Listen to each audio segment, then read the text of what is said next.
اللہ عز و جل کون سے گناہ معاف کرتا ہے اور کبیرہ گناہ کیسے معاف کرتا ہے؟ چھوٹے گناہ آپ جانتے ہیں کہ اللہ تعالیٰ نے فرمایا کہ نماز پڑھ لی تو اس سے گناہ معاف ہوتا ہے، اور آپ تسبیح پڑھتے ہیں اس سے گناہ معاف ہوتا ہے، چلتے پھرتے جو ذکر اذکار کرتے ہیں۔ لیکن بڑے گناہ کے لیے یاد کر کے توبہ استغفار کریں کہ اللہ تعالیٰ ہمیں معاف کر دے۔ اور توبہ استغفار کی شرط یہ ہے کہ اول تو جو کچھ کیا اس پر پشیمانی ہو، یہ نہ ہو کہ اللہ کے دربار میں ایک دم شعر بن کر کہ اللہ تعالیٰ ہم نے کیا تو معاف کر دے، نہیں، رونا گڑ گڑانا اور نادم ہونا یہ شرط ہے۔ اس کے بعد ہمیشہ نہ کرنے کا عزم کر لے کہ ہم نہیں کریں گے اللہ تعالیٰ، لیکن اگر پھر بھی کر لیا بعد میں کمزوری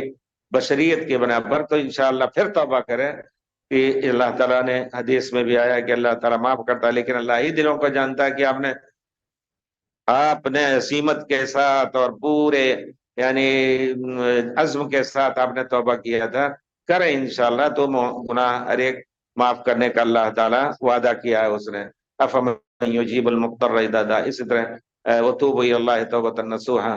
عسى ربکم ان یکفر عنکم سیئاتکم، توبہ خالص توبہ، نصوح کا توبہ۔ نصوح آدمی کوئی نہیں تھا، جو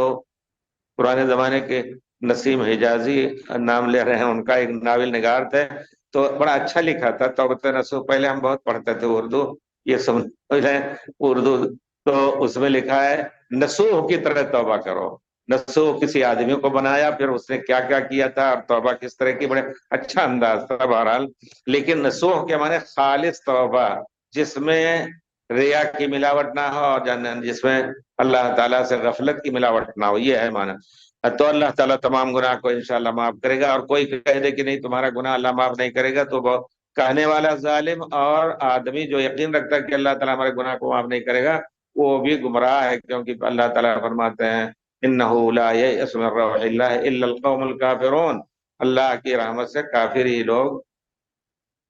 مایوس ہوتے ہیں۔